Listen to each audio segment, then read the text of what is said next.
This is Jolie here for Title Sports Network. A few days gone since the breaking news, UFC 304. First things first, welcome you to TSN, a brand new channel, lots of content exclusive with Tyson and everything over the last week. So it's a pleasure to have two heavyweight champions on in the space of a week. Tom, welcome to the channel. Thanks for having me. I appreciate you having me on. Thanks. Okay, there's a lot to talk about. Obviously 304, we're going to start there. Co-op Arena. There's a beer, Tom, I've noticed. It's called Aspinall. Have you ever heard of it? Aspinall, the area? It's a beer. It's a cider. Yeah. Sorry, I thought you said about there's an area local to me called Aspinall. Yeah, I've had it. Yeah. So the idea is Co-op Arena, getting a little sponsorship. Just add the in between Aspinall. The whole Co-op Arena, we only sell Aspinall for one night only. What do you think? I would agree to that. Yeah. Let's do it. Yeah. And then after you do a shoey or something like that. No shoeys. That's tied to that's the thing, and at the moment his career's not doing the best. So I'm a bit superstitious like that. So no shoeys for me. No. Down to the shoey, you reckon? I don't know if it's down to the shoey, but I do my own thing. Yeah, I'm not copying anybody. I'm with you and Rogan on that. Not very nice. Not very nice, the shoeys. Okay, Tom, I've been watching a lot of your content on the YouTube and stuff, and I listened to your Ariel Helwani interview. How important is a YouTube channel for a fighter these days? I don't know if it's that important. You know, there's a lot of MMA fighters without YouTube channels. But for you, how important do you feel like it's been in adding value, I suppose?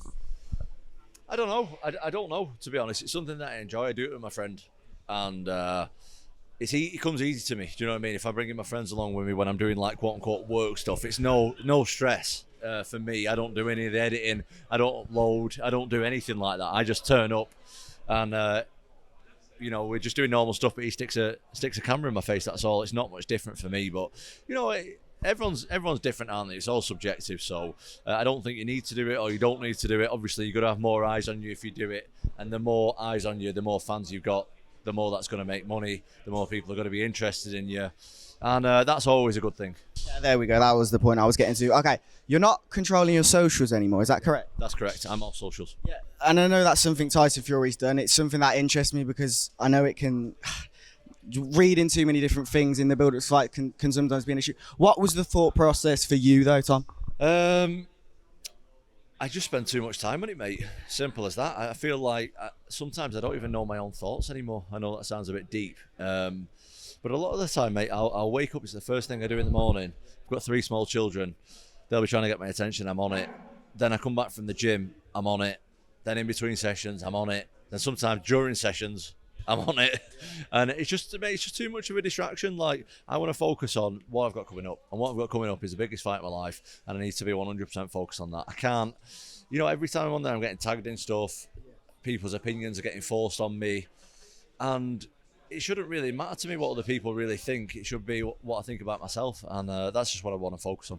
You just mentioned it there, the biggest fight of your life. We've witnessed the Pavlovich fight, in which many didn't expect you to do the business. Now you're the man that everyone expects to do the business.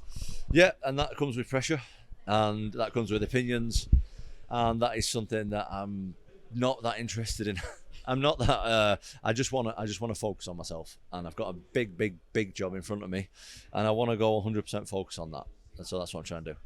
You've always mentioned this thing, and I've always just wanted to ask you, just as a fan from this question. You were obviously in cage rise, couldn't find fights, had to come to the UFC. You were fighting lower level guys in the UFC, but you were only in the UFC to have opponents, right? You couldn't even find it. What was the moment for you that you realized, I'm actually this good? And the reason I can't find opponents is because I keep knocking everyone out and no one else wants to fight me. What was the moment that you realized you were this good? I don't know if there was a specific moment. I think I realized like early on in my UFC career that, these are just guys just like the other guys I've been fighting, really. Like, they're just guys. There's no like... I think ultimately the level of competition isn't too different, in my opinion.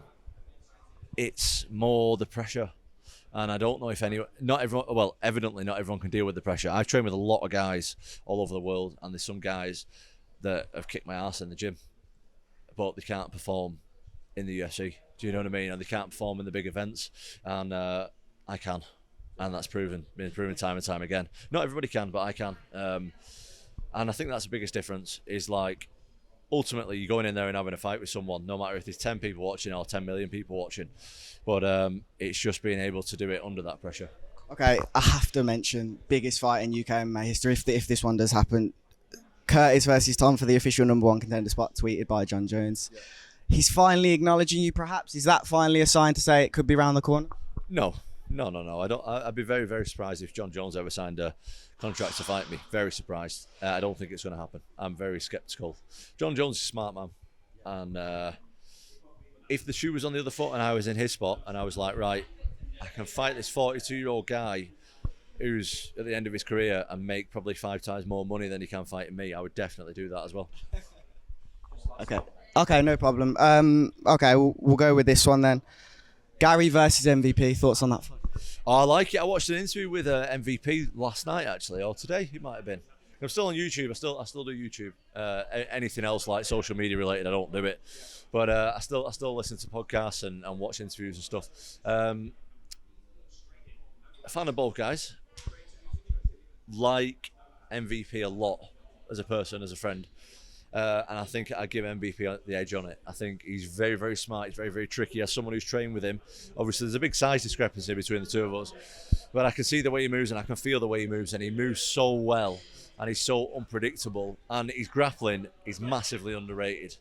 And yeah, it's a fight that I'm very interested in. I hope. Is it happening that or not? It looks like 303 McGregor undercard as well. Right, okay. I wonder why that's not happening in the UK then. That would be better. I've heard it was due to Ian Garry. I'll take this fight if it's on 303. Okay. I mean, whatever. I want to see that fight though. That's good. And just to quickly end off, guess the ring walk. Okay, starting. Woohoo! Bisping. If you are what you say you are, a superstar. Sean O'Malley. I'm coming home. Tell the world I'm coming home. UFC 197. Jon Jones. Finally, I was down the Glen one Easter morning to one Easter morn.